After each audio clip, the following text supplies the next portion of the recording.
آج میرا نکاح تھا۔ میں دلہن بنی بیٹھی تھی۔ میں تو ویسے بھی بہت حسین تھی، مگر آج اور بھی خوبصورت لگ رہی تھی۔ یہ سبھی کہہ رہے تھے، مگر میرا دل تڑپ رہا تھا۔ یہ کیسے ہو گیا؟ ایسا نہیں ہونا چاہیے تھا۔ میں بہت خوفزدہ تھی۔ آج تک اپنے جس دیور سے میری بہت دوستی تھی، جسے میں اپنا بچہ سمجھتی تھی، آج وہی میرا شوہر کیسے بن گیا؟ یا خدایا، میں اس کا سامنا کیسے کروں گی؟ تھوڑی دیر بعد دروازہ کھلا۔ میں اپنے آپ میں ہی سمٹ گئی۔ سارم اندر آیا۔ وہ میرے پاس بیٹھا۔ میرے ہاتھوں میں کپکپاہٹ ہو رہی تھی۔ سارم نے میرا نام پکارا۔ آج تک وہ مجھے رابیل بھابی کہتا تھا، اور آج صرف رابیل کہہ رہا تھا۔ مجھے بہت برا لگا۔ میں اٹھ کر واش روم جانے لگی کہ اس نے میرا ہاتھ پکڑ لیا۔ رابیل، میری بات سنیں۔ وہ بہت پریشان تھا۔ میں نے اس کی بات نہیں سنی اور اسے برا بھلا کہنا شروع کر دیا۔ وہ مجھے سمجھانے لگا، مگر میرے اندر جیسے ایک آگ سی لگی ہوئی تھی۔ میں نے اپنی سرخ چوڑیاں اتار دیں، اپنا دوپٹہ اتار پھینکا جو کہ لال رنگ کا تھا۔ مجھے سب بے حد برا لگ رہا تھا۔ مجھے سارم سے گھن آ رہی تھی۔ میں نے اسے کہا کہ وہ میرے کمرے سے نکل جائے۔ تبھی وہ مجھے سمجھانے لگا کہ امی ابو کیا کہیں گے، مگر میں کچھ نہیں سننا چاہتی تھی۔ مجھ پر یہ بندھن زبردستی باندھا گیا تھا۔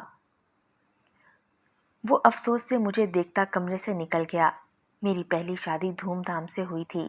احمد نے مجھے ایک شادی میں دیکھا تھا اور وہ میرے دیوانے ہو گئے تھے۔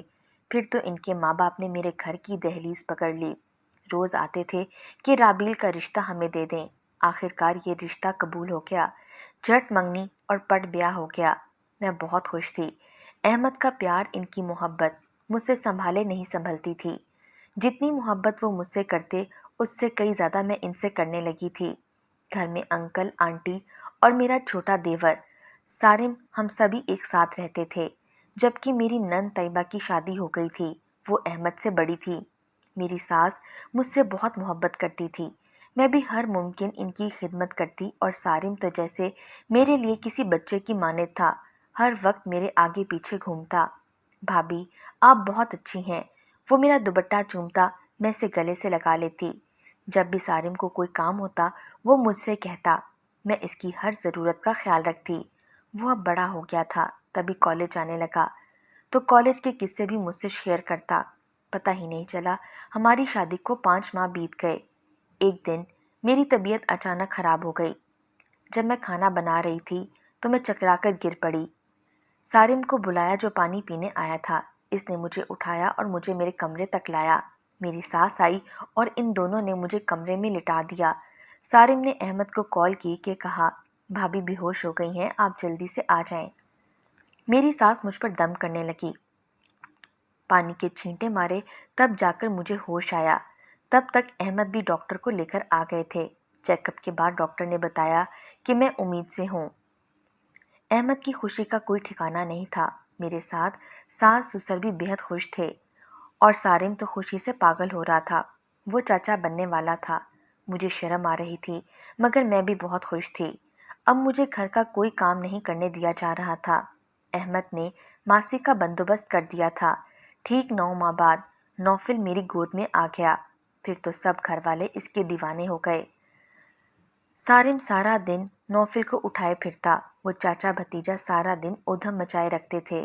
میرے تو ہاتھ پیر پھول جاتے تھے، مگر جب نوفل رونا شروع کر دیتا تو سارم مجھ سے لے کر اس کو منٹوں میں چپ کروا دیتا۔ نوفل احمد سے زیادہ سارم کا دیوانہ تھا، کیونکہ احمد کا وقت زیادہ تر گھر سے باہر گزرتا تھا۔ وہ جب گھر آتے تو زیادہ تر تھکے ہوئے ہوتے تھے۔ ان کے آنے تک نوفل بھی سو چکا ہوتا۔ اب نوفل 1 سال کا ہو چکا تھا۔ میں پھر سے پریگننٹ تھی۔ مجھے خبر ہی نہ ہوئی۔ میں پریشان تھی، کیونکہ نوفل ابھی چھوٹا تھا۔ وہ امی ابو اور سارم کے ساتھ خوش رہتا تھا۔ احمد کے سمجھانے پر میں کچھ نارمل ہوئی۔ ابھی مجھے 6واں مہینہ چل رہا تھا۔ احمد کو کسی اپنے کلائنٹ سے ملنے کے لیے بلوچستان کے شہر تربت جانا تھا۔ مجھے بہت ڈر لگ رہا تھا، کیونکہ وہاں کے حالات ٹھیک نہیں تھے، مگر احمد نے مجھے تسلی دی کہ جب تک تمہاری محبت میرے ساتھ ہے، مجھے کچھ نہیں ہوگا۔ وہ مجھے اپنا اور بچوں کا خیال رکھنے کا کہہ کر چلے گئے۔ انہیں گئے ہوئے 2 دن ہو گئے تھے۔ ان سے بس ایک بار فون پر بات ہوئی تھی۔ ایک دن ہم سب لاؤنج میں بیٹھے ٹی وی دیکھ رہے تھے۔ میرے سسر اس وقت خبریں سنتے تھے۔ خبروں میں ایک بریکنگ نیوز تھی کہ تربت جانے والی بس کو ڈاکوؤں نے گھیر لیا اور مسافر جو کراچی سے دوسرے شہروں سے آئے تھے سب کو شہید کر دیا۔ یہ خبر سنتے ہی ہم پریشان ہو گئے۔ میں نے جلدی سے احمد کو کال ملائی مگر رنگ جا رہی تھی، کوئی نہیں ریسیو کر رہا تھا۔ ہم لوگ بہت پریشان تھے، انکل اور آنٹی روئے جا رہے تھے، سب لوگ دعائیں کر رہے تھے۔ میں پاگلوں کی طرح بس کال کیے جا رہی تھی۔ جب تک رنگ جا رہی تھی میری آس بندھی ہوئی تھی۔ انکل آنٹی یہ کیا ہو گیا؟ احمد کو کچھ نہیں ہوگا، وہ ٹھیک ہوں گے۔ میں انہیں چپ کرواتے کرواتے تھک چکی تھی کیونکہ میرا یقین تھا کہ انہیں کچھ نہیں ہوگا۔ ایک ہفتہ گزر گیا، سب لوگ ہمارے گھر میں جمع تھے، میری چوڑیاں توڑ دی گئیں، میرا زیور اتار لیا گیا، میں ایک زندہ لاش کی طرح بیٹھی تھی۔ میرا یقین یہ لوگ توڑ رہے تھے، مجھے بیوہ کہہ رہے تھے، مجھے یقین نہیں آ رہا تھا۔ احمد کے فون پر اب رنگ بھی نہیں جا رہی تھی، شاید مسلسل بجنے سے بیٹری ختم ہو گئی تھی۔ اب تک کوئی اتا پتہ نہیں تھا، ان کو مردہ قرار دے دیا گیا تھا۔ میں عدت سے تھی، جب تک میری ڈیلیوری نہیں ہوئی مجھے عدت میں رہنا تھا۔ نوفل کو سارم سنبھالتا تھا، میں اپنے کمرے میں پڑی رہتی تھی۔ وقت گزرتا گیا کیونکہ وقت تو گزر ہی جاتا ہے، کسی کے لیے نہیں رکتا۔ میری گود میں ننھی سی زمل آ چکی تھی۔ زمل بالکل میری جیسی تھی جبکہ نوفل اپنے والد پر گیا تھا۔ زمل کو گود میں لے کر میں رو پڑی۔ میری بچی کیا نصیب لکھوا کر لائی تھی، اس کے دنیا میں آنے سے پہلے ہی اس کے سر سے باپ کا سایہ چھن گیا تھا۔ آج میں اپنے سارے آنسو بہا رہی تھی۔ سارم نے میرے ہاتھ سے زمل کو لے لیا۔ مت کریں بھابھی، میری گڑیا کو مت کچھ کہیں، وہ بھی رو رہا تھا۔ سارم تمہارے بھائی کو بولا تھا میں نے، لیکن انہوں نے میری ایک نہیں سنی۔ میں روتے روتے بے ہوش ہو گئی۔ ایک ہفتہ مجھے ہسپتال میں رہنا پڑا، میری ساری طاقتیں دم توڑ رہی تھیں۔ سمجھ میں نہیں آ رہا تھا کہ میں کیا کروں اور کہاں جاؤں۔ احمد کے بنا اتنی لمبی زندگی کیسے گزاروں گی؟ جیسے جیسے وقت گزرتا جا رہا تھا لوگوں کی باتیں سننے میں آ رہی تھیں کہ ایسے پہاڑ جیسی زندگی اکیلے کیسے گزارو گی؟ ارے کوئی اس کی شادی کیوں نہیں کرتا؟ اتنی خوبصورت اور کم عمر ہے۔ کبھی میرے ماں باپ یہ بات سوچنے پر مجبور ہو گئے۔ میرے بھائیوں کو بھی یہی خیال ستا رہا تھا کہ میں بھری جوانی میں بیوہ ہو گئی ہوں۔ ایک دن امی آئیں اور کہا، رابیل اب اپنے گھر چلو، یہاں کیا کرو گی؟ کیا مطلب امی؟ اپنا گھر؟ میرا گھر یہی ہے۔ میں بہت غصے میں تھی۔ میں نے اپنی ساس کو بھی کہا کہ کیا یہ میرا گھر نہیں ہے؟ وہ تو رو رو کر بے ہوش ہو گئی تھیں۔ میں نے اپنی امی کو بہت کچھ سنا کر واپس بھیج دیا کیونکہ مجھے ڈر لگ رہا تھا کہ کہیں میرے ماں باپ میری دوسری شادی ہی نہ کر دیں۔ میرے ساتھ میرے ساس سسر بھی بہت پریشان تھے۔ میری ساس بیمار رہنے لگی۔ آنٹی بچوں سے جدا نہیں ہونا چاہتی تھی اور نہ ہی میں بچوں سے جدا ہونا چاہتی تھی۔ مجھے نہیں معلوم تھا کہ آنٹی کے دل میں کیا چل رہا تھا۔ وہ دن بدن بیمار ہوتی جا رہی تھیں۔ ایک دن وہ میرے امی ابو کے پاس گئیں اور ان سے کہا کہ رابیل کی شادی سارم سے کر دیں۔ امی ابو بھی مان گئے۔ سارم حالانکہ مجھ سے بہت چھوٹا تھا مگر پھر بھی وہ راضی ہو گیا۔ مجھے تو یقین نہیں آ رہا تھا کہ کوئی کیسے میری قسمت کا فیصلہ اتنی آسانی سے کر سکتا ہے۔ مجھے سارم سے بات کرنے کا موقع نہیں دیا گیا۔ اچانک ایک دن انکل میرے کمرے میں آئے، ہاتھ جوڑ کر التجا کی کہ مان جاؤ، میرا جوان بیٹا چلا گیا ہے، اس کی نشانی یہ بچے ہیں، ان کو ہم سے جدا نہ کرو۔ انکل درد سے رو رہے تھے۔ نہیں ابا، میں آپ لوگوں کو چھوڑ کر کہیں نہیں جاؤں گی، مگر میں شادی بھی نہیں کروں گی۔ انکل بہت رو رہے تھے، کبھی میرے ہاتھ جوڑتے تو کبھی میرے پیر پکڑتے۔ مجھ سے ان کی یہ حالت دیکھی نہیں جا رہی تھی۔ میں مجبور ہو گئی، وہ چلے گئے، میں سسکتی ہی رہ گئی اور ان کے سامنے حامی بھر لی۔ وہ تو چلے گئے اور آج میرا دیور میرا شوہر بن بیٹھا تھا۔ میں نے کپڑے تبدیل کیے اور نیند کی گولی کھا کر سونے کی کوشش کرنے لگی مگر نیند کوسوں دور تھی۔ میں اپنے کمرے میں نہیں تھی، میں سارم کے کمرے میں موجود تھی مگر وہ شاید میرے بچوں کے کمرے میں تھا۔ ویسے بھی وہ زیادہ تر وقت انہی کے ساتھ گزارتا تھا۔ صبح ہونے لگی، سارم کمرے میں آیا تو مجھے بہت برا لگا کہ اس کی ہمت کیسے ہوئی میرے ساتھ ایک ہی کمرے میں رہے۔ تبھی میں اٹھی اور باہر نکل آئی، بچوں کے کمرے میں آ گئی۔ میں نے تو سارم سے بات کرنا بھی چھوڑ دی تھی، وہ خود مجھ سے بات کرنے کی کوشش کرتا۔ ایک دن وہ میرے ساتھ میرے کمرے میں تھا،